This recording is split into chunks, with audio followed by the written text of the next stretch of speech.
fishy, oh fishy, fishy, hey fishy, fishy, oh come to me, yeah, fishy, fishy, oh fishy, fishy, hey fishy, fishy, oh come to me,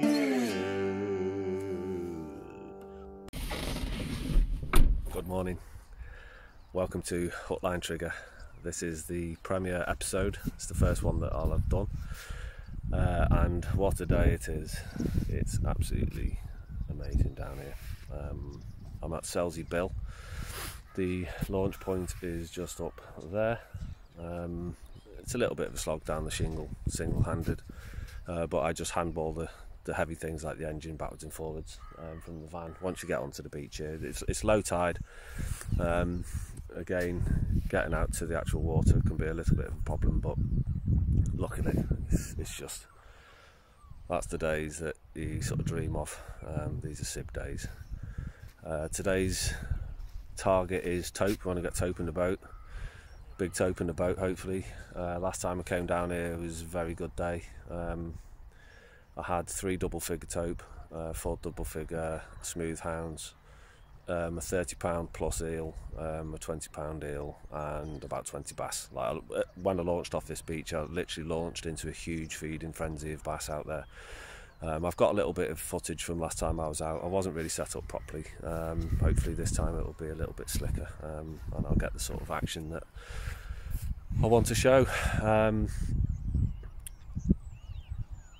I thought I'd start by just doing a rundown of my rig, basically.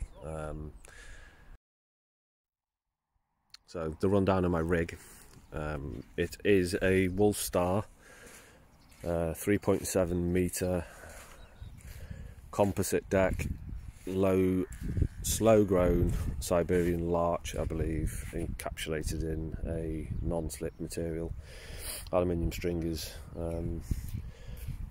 Haven't had it that long. Excellent boat so far. It's been very, very good. I had a smaller air deck before that, which was great for launching single-handed, but yeah, it caterpillared a bit, so I did a lot of research and came to the conclusion this is the boat that I wanted. And like I say, it's done the job admirably so far. It's kitted out with folding transom wheels. They actually fold up into that space against the transom, so it's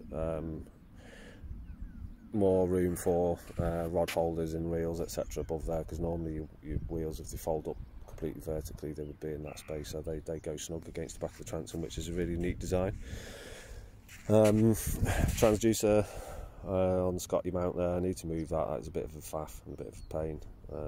I've yet to come up with a solution that I'm totally happy with. I'll probably be mounting it on the bottom of the transom itself, permanently mounting it, and doing like a sort of conduit that runs up the transom for the wiring to go in, etc. But I'll get around to that. Engine is a 15 horsepower 2-stroke Selva, very, very light, 30 kilos dry, lots of torque, great power. They're Italian engines, you can see by the little badge on top. They have a partnership with Yamaha as well, so they share a lot of parts between them. Like I say, can't fault that engine, it's excellent. One thing, safety. I mean, it's absolutely paramount when you're going out there. Even though it looks like that at the moment, and even though it's like that, you need to be safe. You need to take all the precautions that you can to ensure your safety. First and foremost, life jacket. That's a self-inflate crew saver. Very lightweight and unobtrusive when you're wearing it. You don't really know that you've got it on, which is one of the things I like about it so much. Submersible VHF. Know how to use it, know your codes, know how to call for help. Have that on that. I see at times the VHF is sort of clipped up over here, you know, down here, whatever. If you go in the water, you want that with you. How are you going to get your radio over there when you're in the water? So it's absolutely critical that that stays with you at all times. Find a place where it's comfortable and it's out of the way. And if you do have the unfortunate predicament of falling in that, you can call for help. you're not going to call for help if it's over here somewhere and you're you know, the boat's drifting away from you or whatever. Tides, winds, currents, it's the most amazing place to be, but it can be a cruel mistress, so be safe. 23 litre tank, yeah, standard sort of stuff.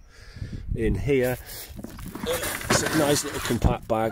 I've got all my lures and my tackle boxes all stacked. A little bucket for knives and stuff like that. You know, rigs that you clipped off, all the crap that you sort of accumulate during the day goes in there, out the way. Keep the boat clean, keep the boat tidy, and you shouldn't have any problems. Tablet, navionics, standard fare nowadays. Everyone knows about the relief shading, game changer, absolutely fantastic. What a program for, what, 36 quid or whatever for a year on multiple sort of devices. It's an absolute no-brainer. Fish finder does what it does, you know, tells you if you, when the navionics, it's pretty accurate to be fair, but you want that to sort of give you warning. Maybe you're going over shoal mackerel. You want to know exactly when you're over your wreck or whatever the bottom topography is. It suits the fishing that you're doing at that time. Cooler box also acts as a live well. I have got a live pump in there if you get any nice lively mackerel, pout, etc. They can go in there, and it also doubles up as your keeper for whatever your legal allowance is for the day. I do take fish to eat. The only fish that my family and myself, my 2 young children, and my future wife, my fiance, eat are the fish that I catch, and it's a great thing to teach children. Circle of life and foraging, etc. This channel will be focused on that sort of ethos and outlook. Basically, there'll be a lot of foraging. It's called hook, line and trigger for a reason. There'll be a lot of hooks involved, a lot of lines. It'll be mainly fishing, mainly sea fishing, but I come from a really strong coarse fishing background and game fishing background, so there will be pike fishing this winter. There'll be spearfishing in summer, spearfish and dive also. There'll be underwater foraging on the diving and spearfishing trips. There'll be coastal foraging. Teaching the kids, they absolutely love it. I mean, when we go rock pooling and collecting shrimps and prawns and crabs, they're in their element and I'm in my element, and nothing makes me happier than seeing them munching down on freshly caught rock pool prawns, and the looks on their eyes is just, you know, makes it more than worthwhile. Absolutely joyous, basically. Another cooler bag there, just with all the bait in. I had a bonanza on the mackerel, so there's loads of fresh mackerel in there. They'll be going in the chum bag. That's a little Versus box, if anyone wants any more details on that. It's a Japanese box, really good. Little funky thing.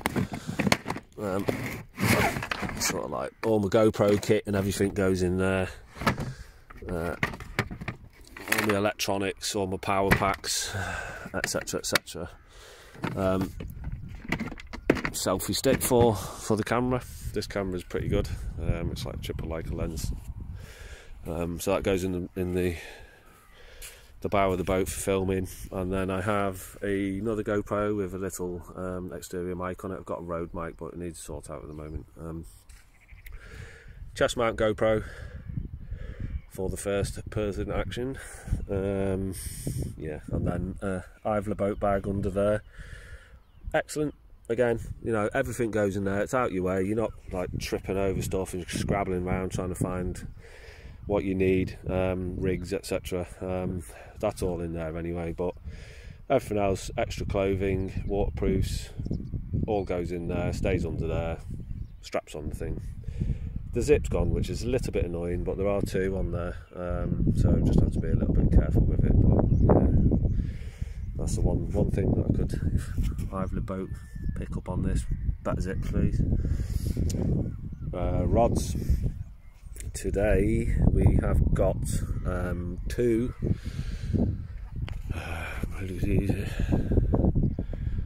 Ugly Stick Elite 20 £1 boat rods, short boat rods, 8-footers, £8 braid on the Pen Surf blasters.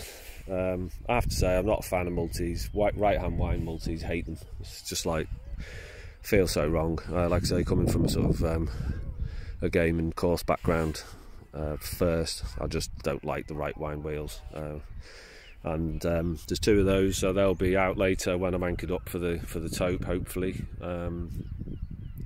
they'll handle pretty much anything really. I don't use any sort of, all of my tope rigs etc. are tied direct to the swivel on the wire. I don't like clips of any sort, not when there's a possibility of a £50 plus tope out there. You want to know it's just like as simple and strong as possible. Again, the amount of times was, you know, I had a huge fish on, it got away, it snapped the line, put stronger line on, you know, like be prepared for the day that you're going for, be prepared for the species. I don't want to hook a £60 tope today and it comes to the side of the boat and it snaps the line because I haven't you know, rigged up for the species that I'm fishing for. If I'm going to get the fish of a lifetime, it's coming in the boat. It's as simple as that. I can do anything possible to prepare, then just do it, you know. These ones are really cracking little rods. The Hart Toro S4S or 54S kayak rods on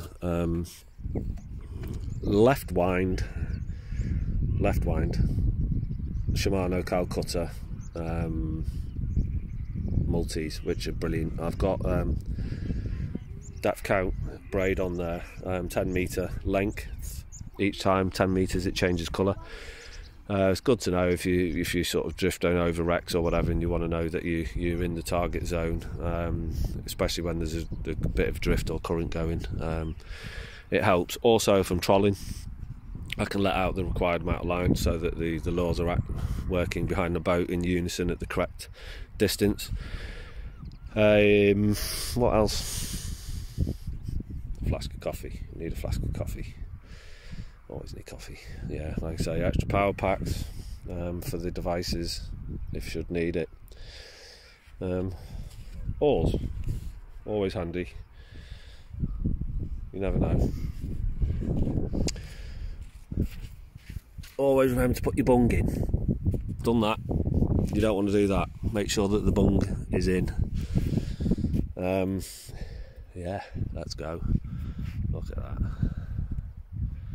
What a day. So Selsy's kind.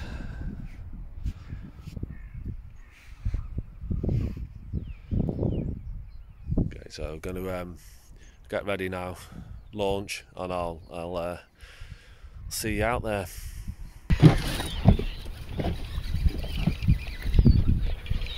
I'll hit them.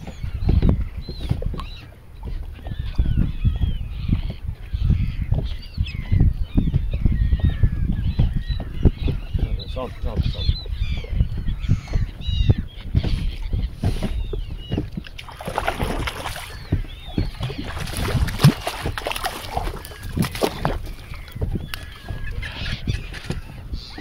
Go.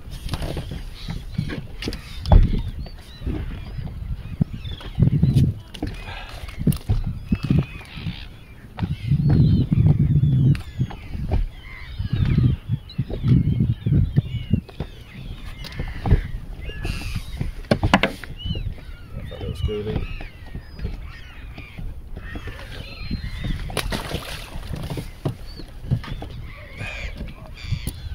Too small to keep. I would like to get a couple for the pot, but that one's too small.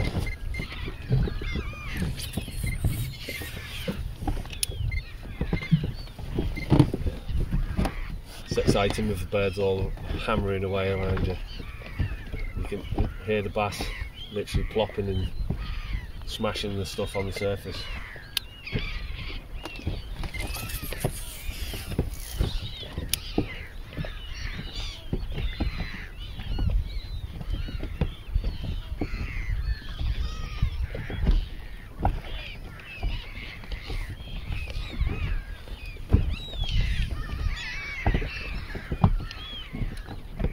This little the string of weed is a pain, the red stuff.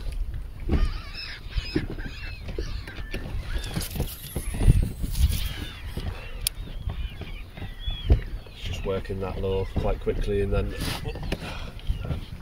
you hit the weed and you think you've got to take, or although I thought it was weed a minute ago when I did have a take. It's very deceptive when you're fishing in this string of weed. There's another boat behind me there as well, they've seen the gulls.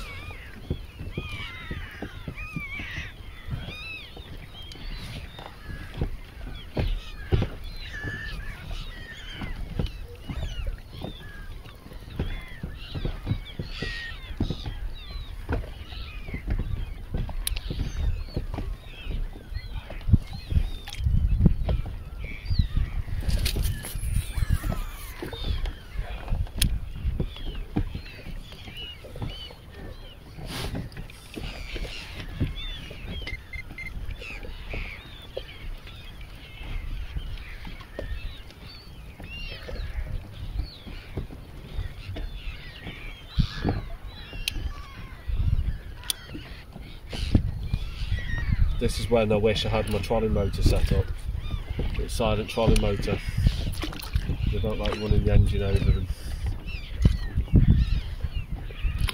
But I need to make a bracket for it for the back.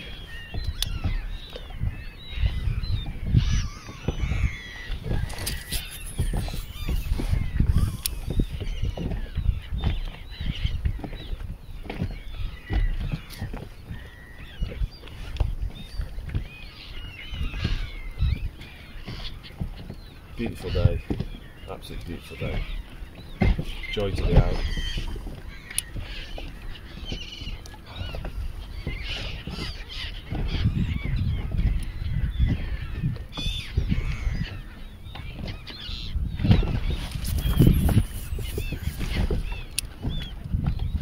The last time I was out was just insane. The whole sea around me was just boiling with bass hitting white bait. It was incredible.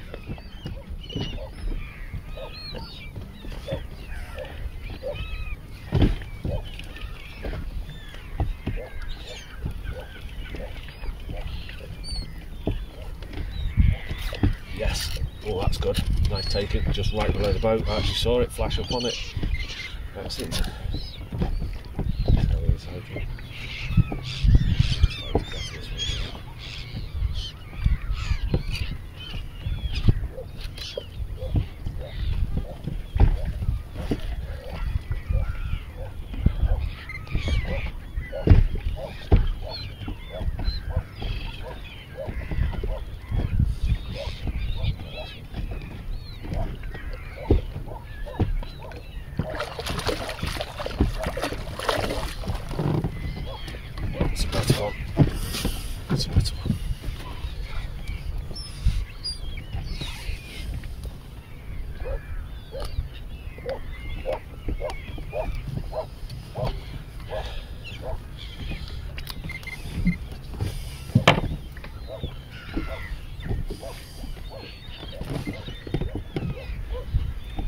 Exciting take that one, right under the boat.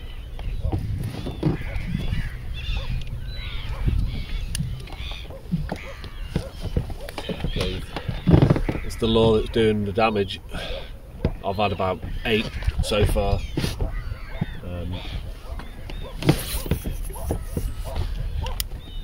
It's just following the gulls basically, motoring slowly over to them and then just working the lure. Little quick retrieves, a little bit of a bump now and again. It's nice when you just drift into the middle of the activity. It's totally silent.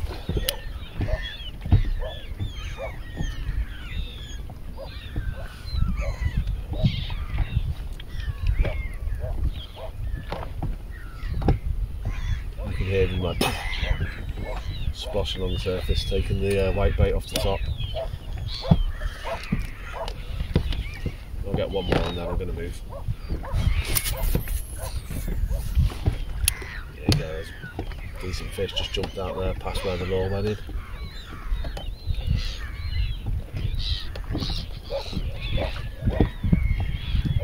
They're all around me now. Right in front of the boat. Oh, yeah. Take just there.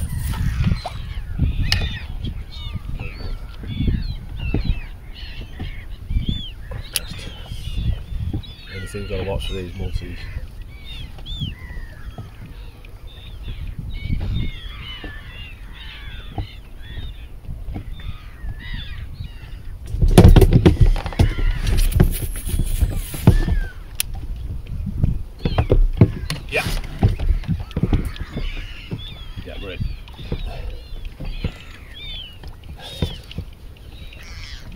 Almost on the drop, that one.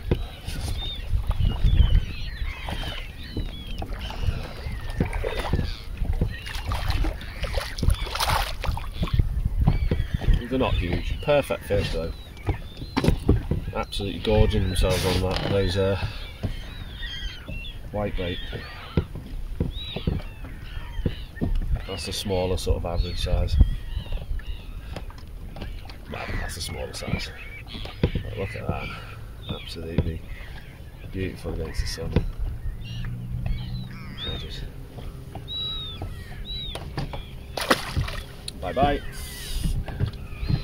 Next. Really after a decent one.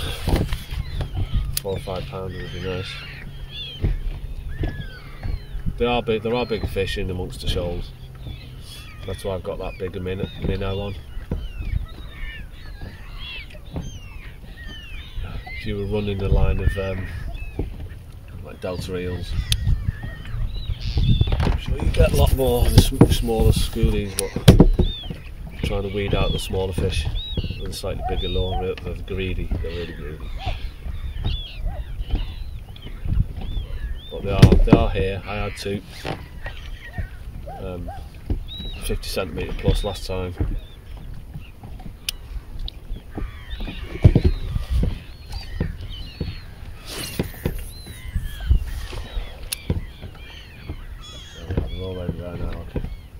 Sometimes it's good to work the lure into the edge of where they're feeding, because it's almost like a stray fish that's come out of the bait ball, and they're a bit keen to pick it off a bit more when it's like that.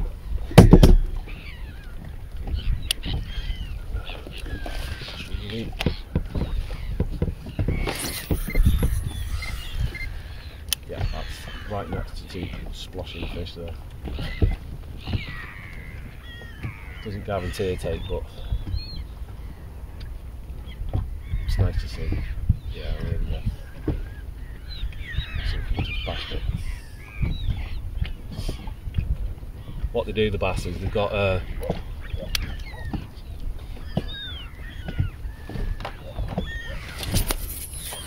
they've got 2 really sharp points on the gills, and what they'll do is swim up and stun the smaller fish with those points, which is usually what you feel on the first take, the bang, and then they'll come round, circle round, and then swallow your lure and get a bit of a shock when it's not a nice soft tasty meal.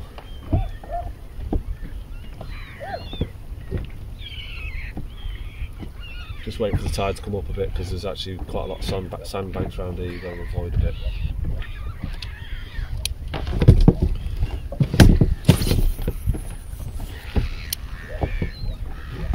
To get round to Bracklesham, you can do it on a slow motor, but the bass are here. A bit of fun on the lure. Here we go. Yeah, that's another one. Ooh, stripped a bit of iron. That's a massive stuff.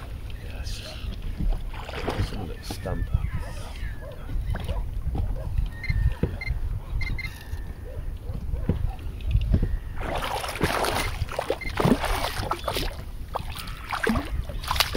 No, it's a bit better. It's a bit better. That one. It's a bit better.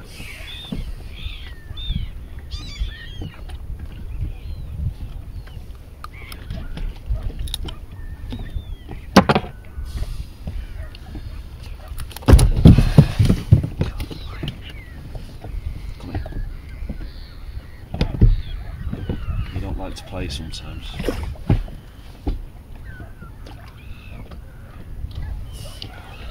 The gill rakers are just here, but you've got to be careful to touch the gills. not to touch the gills inside. I always hold him in there, but he doesn't want to hold his mouth, open his mouth this one. So yeah, the gill rakers are there, and that's what they bash the prey with. Formidable predators, formidable predators.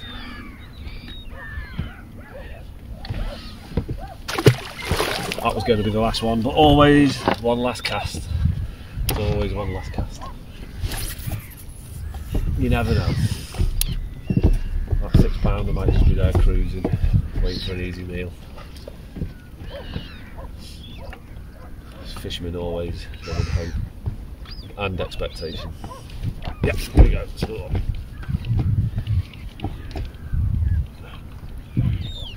I mean, you can be beach fishing for I don't know how many sessions and get one bass and you're like, whoa! And you come out in a day like this and you can get 30 bass. Some sort of size again. Shoot ducks in a barrel. Catching bass in a boat.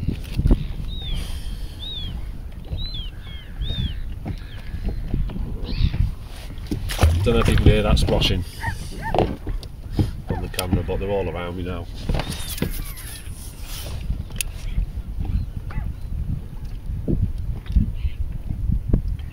That's why it's nice to just be on the drift. So silent, so peaceful.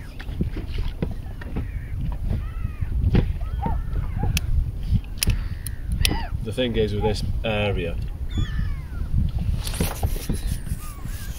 is off to my right there is the peninsula, and straight ahead as well there's very big sandbanks there, so that creates like a sort of deep pocket along the coast here as it comes up from Bognor, and that funnels all the bait fish into this area. It's always exciting when you're setting the boat up on the beach and you see the gulls out working. That's why you want to get everything ready before you go, because you don't want to be putting your rods together when you're thinking there's a chance of fish.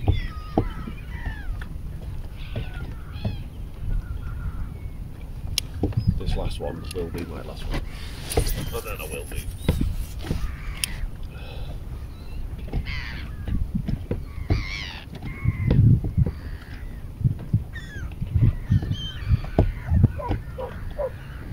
Managed to break my GoPro mount as well somehow. I like it when they just take off the top right by the boat, it's exciting.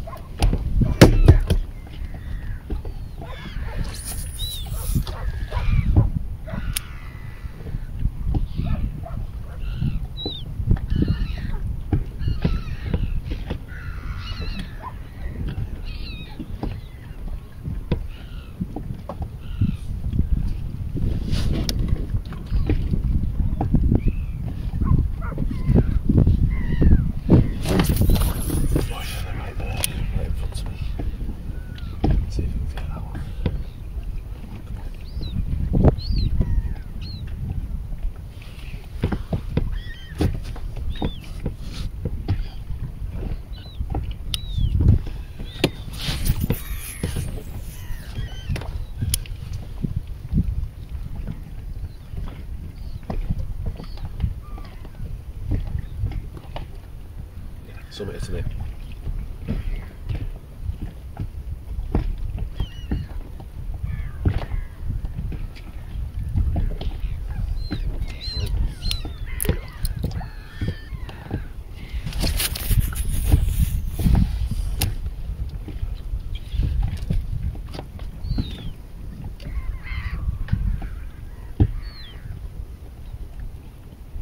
Weather's quite nice today. It's a northerly breeze, which is good for flattening off the waves. It's a bit overcast as well, which does make a change. It can get a little bit intense sometimes when it's just blazing all day.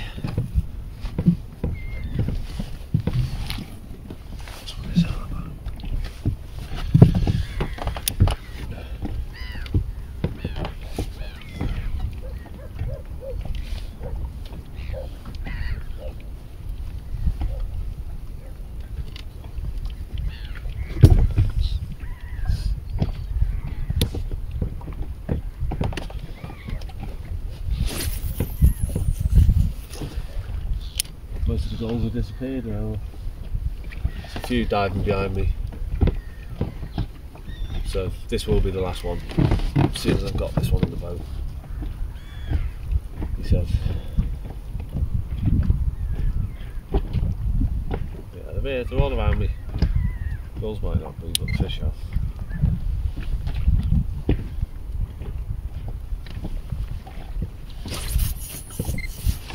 It's a similar sound to a carp taking a dog biscuit off the top. Like, yeah, yeah, I mean.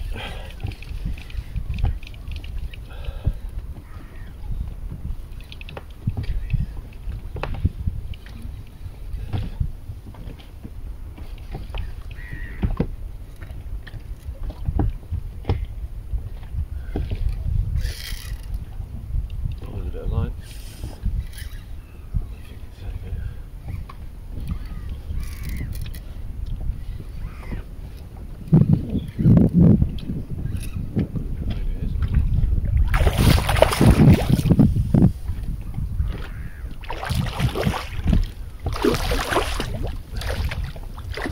That's a nice one. That is a nice one. So much better to fish that. There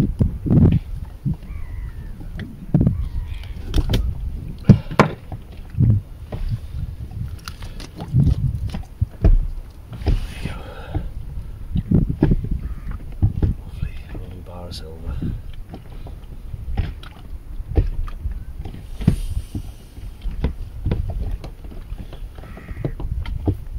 Perfect predator. Hopefully you can see that. I'm just gonna off the front of the boat, all the gulls there. I know they're all splashing all around.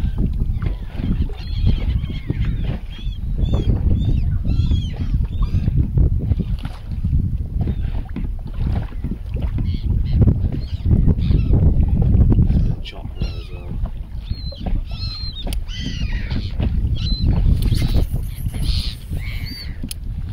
Casting to the horizon. Yeah. Yeah, it's on.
Lovely fat fish.